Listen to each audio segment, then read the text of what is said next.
الحمد لله والصلاة والسلام على نبينا محمد وعلى آله وصحبه ومن والاه، وأشهد أن لا إله إلا الله وحده لا شريك له، وأشهد أن محمدا عبده ورسوله. وبعد، فهذه مقتطفات من سيرة علم من أعلام هذه الأمة، وبطل من أبطالها، وفارس من فرسانها، صحابي جليل من أصحاب النبي صلى الله عليه وسلم، نقتبس من سيرته الدروس والعبر. هذا الصحابي شهد المشاهد كلها مع رسول الله عليه الصلاة والسلام، فشهد بدرا وأحدا والخندق وغيرها من معارك المسلمين الفاصلة.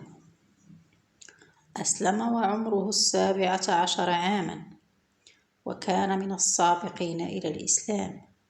يقول عن نفسه: ما أسلم أحد إلا في اليوم الذي أسلمت فيه، ولقد مكثت 7 أيام وإني لثلث الإسلام.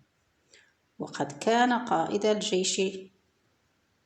جيش المسلمين في معركة القادسية الشهيرة، وعلى يديه فتحت المدائن، وهو أول من أراق دما في سبيل الله، وأول من رمى بسهم في الإسلام.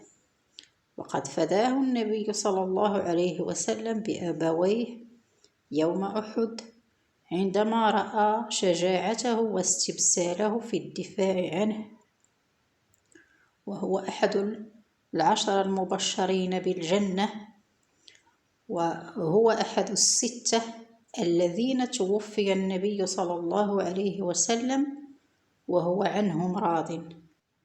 قال عنه الذهبي: الأمير أبو إسحاق سعد بن أبي وقاص مالك بن أهيب القرشي الزهري المكي، وله قرابة من النبي عليه الصلاة والسلام، فهو من بني زهرة. وأم النبي صلى الله عليه وسلم آمنة بنت وهب زهرية، وهي ابنة عم سعد بن أبي وقاص رضي الله عنه.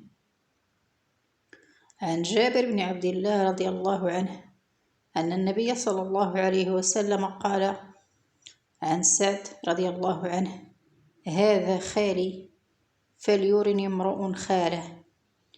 وقالت عائشة بنت سعد: كان أبي قصيرا دحداحا غليظا ذا هامة. وجاء في بعض الروايات أنه كان يميل إلى السمرة. عن مصعب بن سعد عن أبيه رضي الله عنه أنه أنزلت فيه آية من القرآن. قال: حلفت أم سعد ألا تكلمه أبدا حتى يكفر بدينه، ولا تأكل ولا تشرب. قالت: زعمت أن الله وصاك بوالديك، وأنا أمك، وأنا آمرك بهذا. قال: مكثت 3 حتى غشي عليها من الجهد، فقام ابن لها يقال له عمارة فسقاها، فجعلت تدعو على سعد، فأنزل الله عز وجل هذه الآية من القرآن: وإن جاهداك على أن تشرك بي ما ليس لك به علم فلا تطعهما وصاحبهما في الدنيا معروفا. سورة لقمان، الآية 15.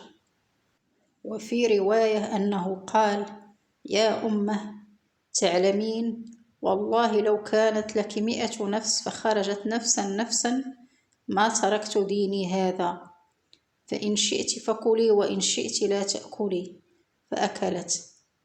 وقد كانت لسعد مواقف عظيمة تدل على شجاعته ونصرته لهذا الدين، فمن ذلك ما روته عائشة رضي الله عنها قالت: سهر رسول الله صلى الله عليه وسلم مقدمه المدينة، فقال: ليت رجلا صالحا من أصحابي يحرسني الليلة.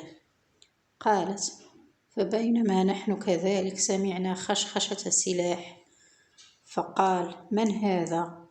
قال سعد بن أبي وقاص: فقال له رسول الله صلى الله عليه وسلم: ما جاء بك؟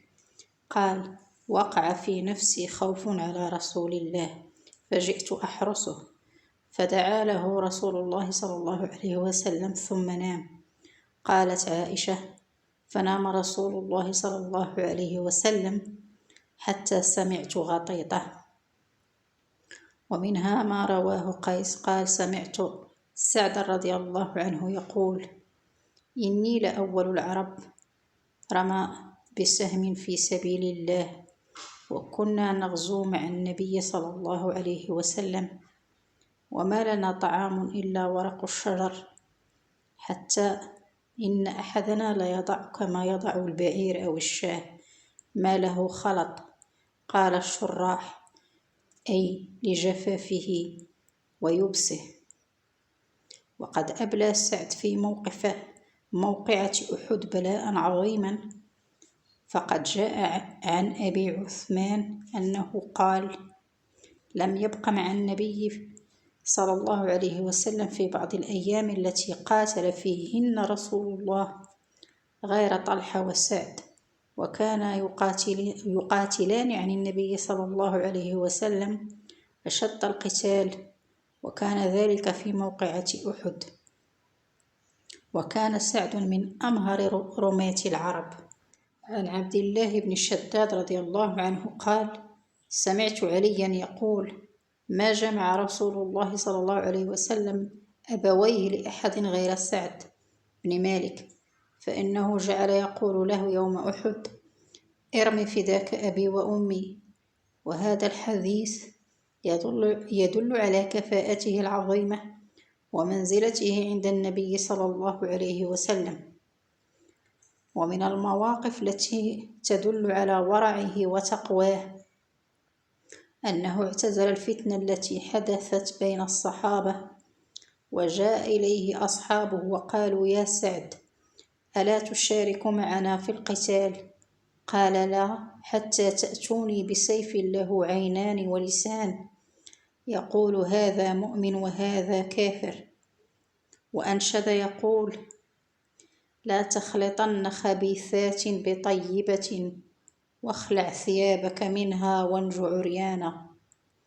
ومنها ما رواه عامر بن سعد قال: كان سعد بن أبي وقاص في إبله، فجاء ابنه عمر، فلما رآه سعد قال: أعوذ بالله من شر هذا الراكب، فنزل فقال له: أنزلت في إبلك وغنمك وتركت الناس يتنازعون الملك بينهم؟ فضرب سعد في صدره وقال: اسكت، سمعت رسول الله صلى الله عليه وسلم يقول: إن الله يحب العبد التقي الغني الخفي. والمراد بالغني غني النفس، والخفي المنقطع إلى العبادة والاشتغال بأمور نفسه، لا يبغي منصبا ولا شهرة. وذكر الذهبي في سيره أنه لما احتضر قال ابنه مصعب بن سعد: كان رأسه في حجري فبكيت، فرفع رأسه إلي فقال: أي بني، ما يبكيك؟ قلت: لمكانك وما أرى بك. قال: لا تبكي، فإن الله لا يعذبني أبدا، وإني من أهل الجنة. قال الذهبي: صدق والله، وهنيئا له. وكانت وفاته رضي الله عنه سنة 55 من الهجرة في قصره بالعقيق، وأوصى أن يدفن في جبة صوف، وقال: لقيت المشركين فيها يوم بدر، وإنما خبأتها لهذا اليوم، وعمره آنذاك 78 سنة، ودفن في البقيع.